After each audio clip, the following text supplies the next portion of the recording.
Allah menyerukan hambanya untuk bersegera menuntut keampunannya dan juga untuk menyegerakan menuntut surganya Allah. Lalu semua orang ingin untuk menjadi penghuni surga di yaumil mahsyar. Cuman tahukah kita apa syaratnya untuk menjadi penghuni surga? Allah memberikan jawaban, walladzina amanu wa amilus solihati ulaika ashabul jannah hum fiha khalidun. Orang-orang yang beriman dan yang beramal saleh, mereka itulah sebagai sahib surga, yakni penghuni surga, dan kekal di dalamnya selama-lamanya. Berdasarkan ayat tersebut, ada dua syarat untuk menjadi penghuni surga. Syarat yang pertama amanu, syarat yang kedua wa amilus shalihat. Tatkala tanya mendengar dua buah syaratnya, pertama amanu, kita berbangga karena kita bahagian dari kelompok orang yang beriman. Cuman tahukah kita, mampukah kita mempertahankan iman yang telah diberikan oleh Allah saat ini? Mampukah kita melestarikannya hingga yaumil mahsyar kelak? Nyo yang le talureng yo, so yang yo yaitu orang yang kamu form bagian iman. Karena ada tiga pekerjaan apabila dilakukan oleh seseorang, satu di antara tiga, pada kebiasaan manusia tersebut lebih awal dipindahkan imannya daripada dicabut rohnya. Nyo yang paling tayo nane mobut yang ibubut di manusia saboh di antara kebiasaan manusia tersebut hangga mati le yo bolongnya tu kafir. Naudzubillahi min dzalik. Mana saja perkara tersebut? Yang pertama, orang yang tidak mensyukuri nikmat iman. Yang kedua, orang yang tidak ingat bahaya yang dihadapi setelah mati. Yang ketiga, yaitu orang yang bersifat dengan zalim. Yang pun orang hana syukur nikmat iman. Kiban makna hana syukur nikmat iman? Makna syukur nikmat dua. Pertama, kita tak pernah lupa kepada sang pemberi nikmat. Yang kedua, menempati nikmat pada tempat yang disuruh oleh sang pemberi nikmat itu sendiri. Maka karena iman itu adalah nikmat yang terbesar, maka kita selalu tak ingat kepada Allah sebagai sang pemberi iman. Yang kedua, tak perlu iman pada tempat yang gayuh. Patah gayuh perlu imannya. Nyo bertunggu saking penting begitu oleh manusia. Perkara tersebut munyo kita tahu dalam kitab yang paling umum, mulai kitab Matailainya nilai ditulis. Kecuali hana doa hukum. Ditulis nama Matailai soal jika kita ditanyai orang berapa perkara kesempurnaan iman itu. Jawab bahawa tiga perkara. Ikrar dengan lidah, tasdik dengan hati, amal dengan anggota. Artinya bagaimana? Ikrar dengan lidah artinya letakkan iman pada lidahmu. Jika seseorang telah mampu meletakkan iman pada lidahnya, maka berbicara dia selalu terjaga, takkan pernah tersinggung perasaan orang lain.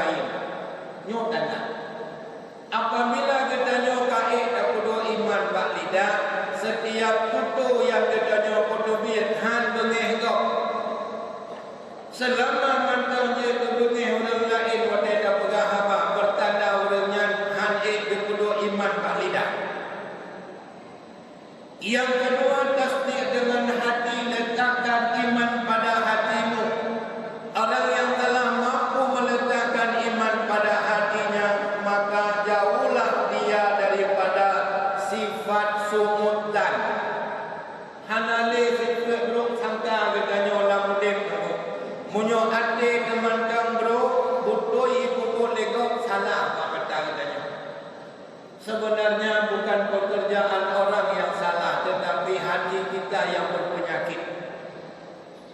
Kemudian yang ketiga, letakkan iman pada anggotamu. Tanda orang yang kata kudu iman anggota, setiap tenaga yang berkemudian mengganggu makhluk Allah, istimewa makhluk yang namanya manusia.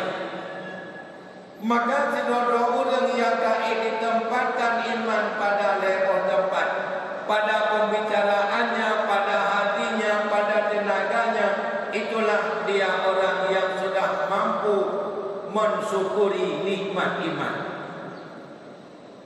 Kemudian yang kedua, yaitu orang yang kebiasaan duluan dicabut imannya ketimbang rohnya, na'udzubillahi min dzalik. Itulah orang yang tak pernah ingat bahaya yang akan dihadapi setelah matinya nanti. Pota resiko yang akan kita hadapi waktu dia mati. Tanya orang pernah tak semikir tunggu ke jerat roh. Jerat dah pernah dia. Dalam udipnya orang yang ia kejerat tetapi alamat salah yang naya si jerat kok tak. Ante tu buat jerat kaya, jerat kok ia tu jerat roh kan. Kemudian yang kedua, orang yang bersifat dengan zalim, iaitu hak orang lain bagi cara dikatanya tak Allah membalik kerja ke hak katanya. Itulah pekerjaan zalim. Kemudian jika ada macamnya golongan apa katanya, masih kita sangat khawatir mampukah kita menyelamatkan iman kita di akhir hayat kelak. Munyo memang yang golongan sifat apa katanya, itulah perintah Allah, wasari'u ila magfiratin min rabbikum, bersegeralah untuk menuntut keampunan Allah. Adapun syarat yang kedua untuk menjadi penghuni surga di yaumil mahsyar, yaitu wa amilus salihah, amal yang saleh. Lalu bagaimana cara kita beramal supaya kita lebih beruntung? Inilah kehadiran Rasul yang sebagai tali ukur dan temperatur kepada umatnya. Rasulullah memberikan gambaran atau tamsilan dengan beramal saleh itu. Rasul mengatakan ad-dunya madra'atun lil akhirah. Dunia adalah tempat bercocok tanam agar kita bisa nanti meraih hasilnya di negeri akhirat kelak. Yang menjadi pertanyaannya, kenapa Rasul mentafsirkan kita beramal dengan orang bertani? Pakon menyan buku contoh. Tanya beramal bagaikan orang bertani. Ada beberapa hikmah di balik contoh tersebut. Adapun hikmah yang pertama, orang bertani apa yang dia tanam itulah yang akan dia panen. Begitu pula dengan kita beramal di dunia ini. Apa yang kita lakukan hari ini, hasil itulah yang akan kita rasakan yaumil mahsyar kelak. Hantar mutumung nunggu dalam udin orang itulah jago wadai panen kaja kepada yang hana. Tetapi kota yang tak pula bijenku yang tak pula itulah yang akan kita panen. Kemudian hikmah yang kedua, Rasul mentafsirkan kita beramal bagaikan orang bertani. Karena orang bertani, hasil tani tidak dia nikmati di tempat dia bertani. Akan tetapi hasil tani dia nikmati di luar area tani. Ini dunia tempat kita beramal. Jangan kita mengharapkan pembalasan amal kita di dunia ini. Kapan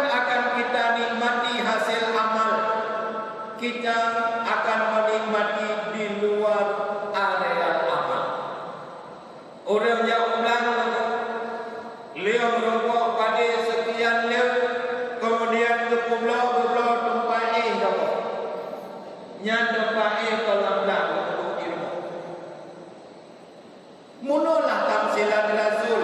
Mbak galak tak diketanya hino tak galak tak beramal kui tanjung lekok budu bang matau lelain supaya mulia dengan amal tersebut. Munyonyo yang tujuan ketanya di dalam beramal saduk menjawai pikiran urang gepublok pada gepublok honda gepublok lamlang yang saduk sehat. Maka hindarilah hal tersebut, karena dunia ini tempat beramal, tempat menikmati amal tatkala kita di luar area beramal. Mungkin itu hikmah yang kedua. Adapun hikmah yang ketiga, Rasul mentamsilkan kita beramal bagaikan orang bertani. Karena orang bertani, jika dia ingin menjadi petani sukses, carilah 3 perkara. Pertama, tanah. Yang kedua, bibit. Yang ketiga, pagar. Macam kayak kita. Andai kata satu di antara 3 tidak ada, akan menjadi petani gagal. Nah, tanah mentok, hana bijak, na bijak, hana pagi, nyo akan menjadi petani gagal. Maka di dalam beramal, oleh para ulama mentamsilkan 3 perkara tersebut dengan 3 ilmu. Yang pertama, ilmu tauhid diibaratkan dengan tanah. Yang kedua, ilmu fiqh diumpamakan dengan bibit. Yang ketiga, ilmu tasawuf diumpamakan dengan pagar. Jika satu di antara 3 tidak ada, bagaikan petani yang gagal. Jika ingin kalian beramal hansip yang lain macamnya, akan menjadi pengamal mardud. Na'udzubillahi min dzalik. Maka alangkah elok, alangkah indahnya Rasul mentamsilkan kita beramal dengan orang bertani. Kemudian hikmah yang keempat, Rasul mentamsilkan kita beramal dengan orang bertani. Hikmahnya, orang bertani dia punya bibit 2 macam. Pertama, dalam bentuk bibit tanaman muda.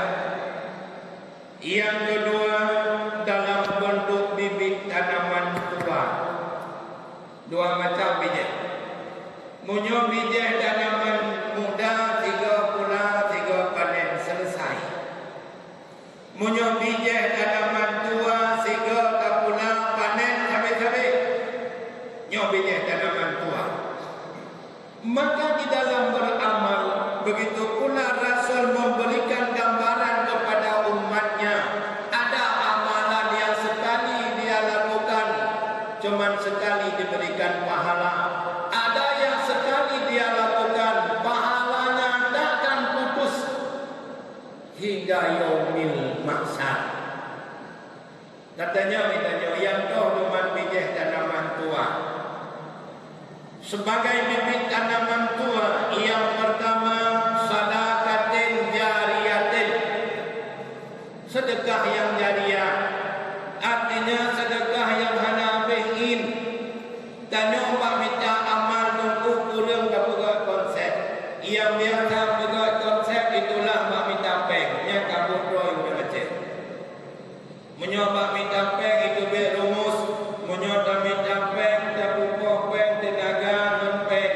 Nyoba Tuhan tikai batu yang buku ramai orang pegang. Kibanjik kami peng buka peng akai non pakai. Yang buat kui peng kui. Nah orang pegang. Bak minta peng bak beramal hendak tinggal jadi. Maka kadang-kadang kita beramal modal sama dengan orang lain, tetapi keuntungannya jauh berbeda. Tidak orang gajah dermawan, roh orang yang kita sedekah gitu peng 5,000 gitu. Siga tujuh tiga boleh selesai. Di orang lain lempeng 5 ribu tunggu itu gayung gabung dengan cerong-cerong ia tu itu mayang ia dia buat pulang masjid kena. Dikna kami pahala kepada orang tu itu mayang dikna pula kami kurang blow gayung kuno.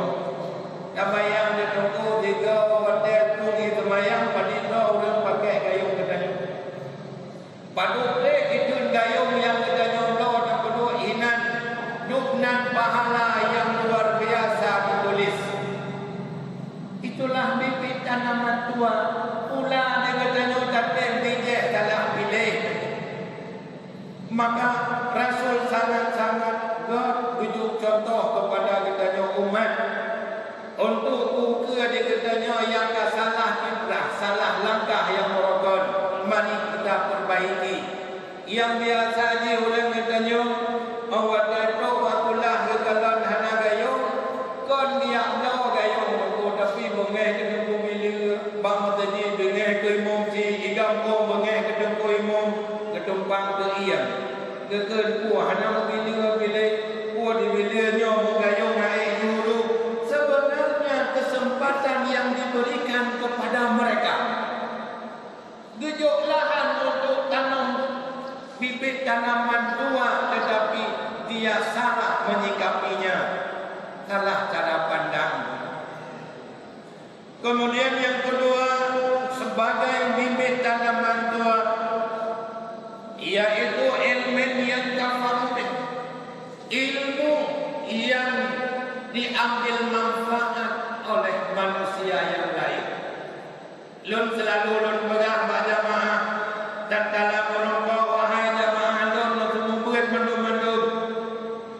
Nah yang tanya menyamandung satu buat habis tahu baik terbayang pada semua buat harus nak daya harus nak balik kon menang nunggu. Masing-masing ada doa di diri tanya mari tak buat Quran wujud non ilmu yang ditanya.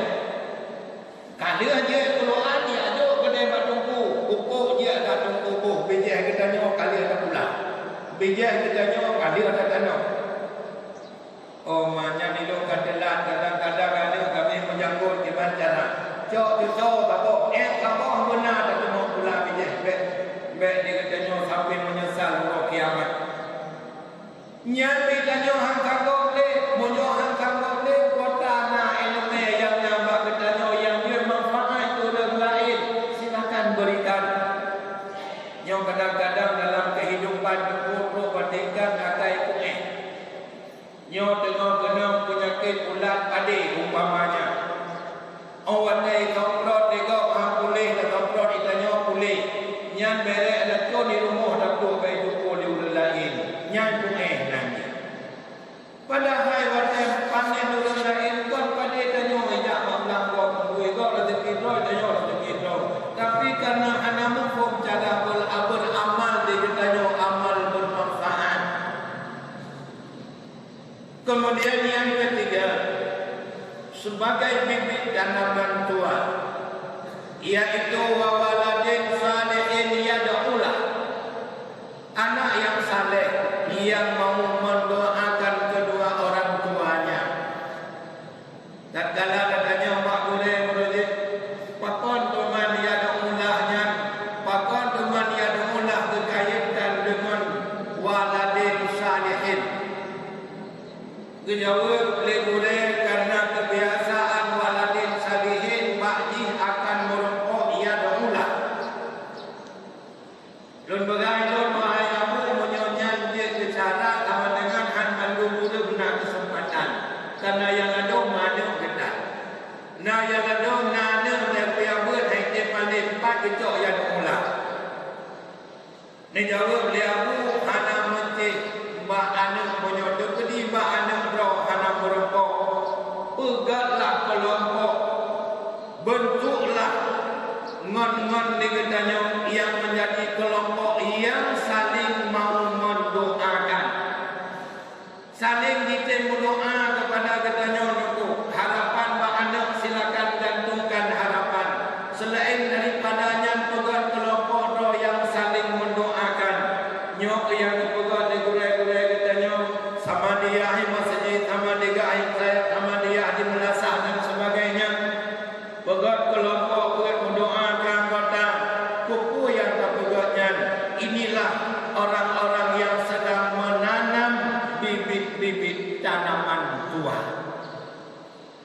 Maka 3 macam bibit tanaman tua pergunakanlah, tanamlah sebanyak-banyaknya selagi kesempatan masih diberikan oleh Allah Subhanahu wa taala. Maka kesimpulannya, mari kita mencari, berusaha 2 syarat untuk masuk surga. Pertama, iman. Mari kita pertahankan hingga iman mampu kita bawa sampai yaumil mahsyar kelak. Kemudian perbanyaklah amal saleh dengan berbagai cara. Mudah-mudahan kita tak akan termasuk orang-orang yang menyesal di yaumil mahsyar kelak. Mungkin hanya ini yang dapat saya sampaikan. Mohon maaf di atas segala kekurangan dan kejanggalan.